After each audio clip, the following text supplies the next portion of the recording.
सोने की चिड़िया कहा जाने वाला हमारा देश 200 वर्षों तक अंग्रेजों का गुलाम रहने के बाद हमारे देश की आर्थिक स्थिति पूरी तरह से चरमरा गई।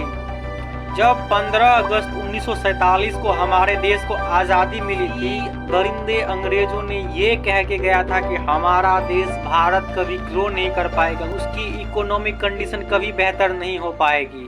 और आज देखिए वही भारत उसी दर को पीछे छोड़ते हुए आज 5वें नंबर पे आ गया है। 5th largest economy in the world, our country India. That's the proud moment of our country, just feeling proud to be an Indian. अब बात आती है जब 1947 में हमारा देश आज़ाद हो गया, उसके बाद सबसे बड़ी परेशानी हमारे देश में सभी राज्यों को एक साथ मिलाना था। हमारे देश में काफी छोटे छोटे राज्य अलग अलग छोटे छोटे विभिन्न टुकड़ों में बटे थे।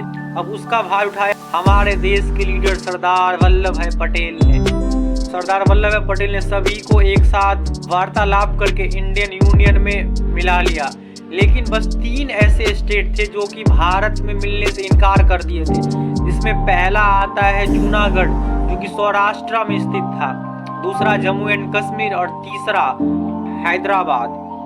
हैदराबाद में मोस्टली पॉपुलेशन मुस्लिम था, लेकिन उसके बावजूद वो मुस्लिम पीपल्स हैदराबाद के निज़ाम के अगेंस्ट थे और वो चाहते थे कि वो भारतीय इंडियन यूनियन में मिले, लेकिन वहाँ के निज़ाम पूरी तरह से मना कर दिया। तब फिर सरदार वल्लभ भाई पटेल ने देहरादून से बीमार हालत में पंडित जवाहरलाल नेहरू को एक लेटर लिखा, जिसमें उन्होंने इंडियन ट्रूप्स को हैदराबाद में जाने को कहा। 3 डेज के अंदर ही निज़ाम को सरेंडर करना पड़ा और पूरी हैदराबाद जो है सो हमारे देश का एक इंडियन यूनियन का पार्ट बन गया। वहीं से हमारे देश में सेकुलरिज्म की दिशा में आगे बढ़ा और साथ ही में इंडिया अभी लार्जेस्ट डेमोक्रेटिक कंट्री है पूरे वर्ल्ड में।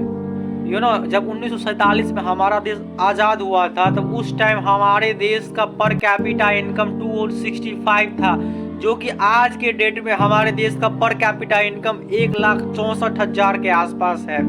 जो जीडीपी हमारे देश के आज़ाद होने के वक्त 2.75 करोड़ था, वही आज हमारे देश का जीडीपी 200 लाख करोड़ के आसपास है। जिस टाइम हमारा देश आज़ाद हुआ था उस टाइम हमारे देश का बजट मात्र 200 करोड़ था, वहीं आज हमारे देश का बजट 40 लाख करोड़ है। 1947 में आज़ाद होने से पहले हमारे देश को एक बार भूखमरी का सामना करना पड़ा था। 1942 1944 के बीच बंगाल में एक भूखमरी आई थी, जिसकी वजह से लगभग 30 लाख लोगों की मृत्यु भूख से तड़प के हुई थी। आज वही भारत उस ग्रीन रिवॉल्यूशन की वजह से India is the second largest producing of wheat plus 8th largest producing of meat plus 3rd largest producing of egg है। साथ ही में उस व्हाइट रिवॉल्यूशन के कारण हमारा देश आज लीडिंग प्रोड्यूसर ऑफ मिल्क बना हुआ है। जिस देश में कभी एक जगह से दूसरे जगह जाने में काफी दिक्कत आती थी, आज वही इंडिया के पास सेकेंड लार्जेस्ट रोडवे नेटवर्क है विद द 64 लाख किलोमीटर। 1947 में जब हमारा देश आज़ाद हुआ था तो हमारे देश में पावर जनरेशन कैपेसिटी बस 1362 मिलीवाट थी और आज वही 4 लाख मिलीवाट हो गई। साथ ही में right now India is 3rd largest producer of electricity.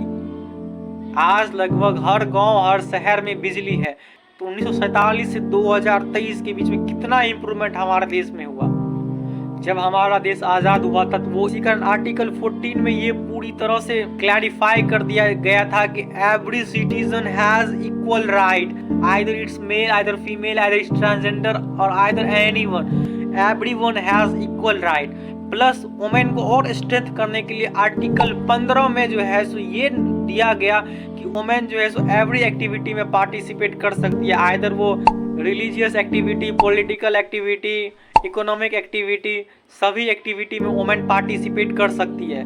The Hindu marriage act 1955 के तहत वुमेन के पास इक्वल अधिकार है, वो अपने हस्बैंड को डाइवोर्स दे सके तथा दोबारा शादी कर सके। Plus the Hindu succession act 1956 के तहत ये अधिकार महिलाओं को दिया गया कि महिलाओं का भी उसके पेरेंट्स की प्रॉपर्टी पे अधिकार है। आज हमारा देश पूरे विश्व का second largest producing of clothes and textile है। साथ ही टेलीकॉम इंडस्ट्री में India is second largest in the world. जहां लोगों के पास चिट्ठी लिखने के सिवा कोई संसाधन नहीं था, आज हर व्यक्ति के पास फोन है, हर व्यक्ति के पास इंटरनेट है। भारत की आर्मी चौथी सबसे मजबूत आर्मी है पूरे विश्व में।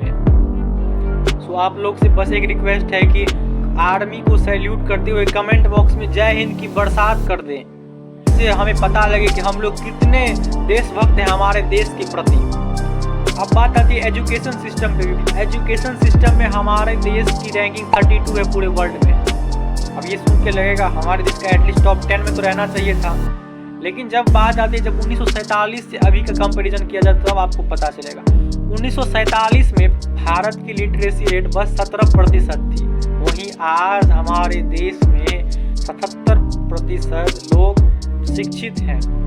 और ये धीरे धीरे इम्प्रूवमेंट हो जा रहा है, क्योंकि आजकल हमारे देश में काफ़ी एजुकेशनल रिवॉल्यूशन आ रहे हैं, काफ़ी कम प्राइस में, अफोर्डेबल प्राइस में लोगों को पढ़ाया जा रहा है, जिसकी वजह से ये 77% डेफिनेटली आगे जाके इंक्रीज करेगा। एट द एंड मैं बस एक चीज़ मार्क करना चाहता हूँ, जो हमारे देश की रैंकिंग 126 है पीसफुल नेशन में। अब हम लोग इसको इम्प्रूवमेंट कर सकते हैं। हम लोग पूरे भारतीय एक दूसरे के प्रति भाईचारा दिखा के, दूसरे का मदद करके, एक दूसरे का सपोर्ट करके हम इस पीसफुलनेस को हमारे देश में बढ़ा सकते हैं। एट द एंड से जय हिंद।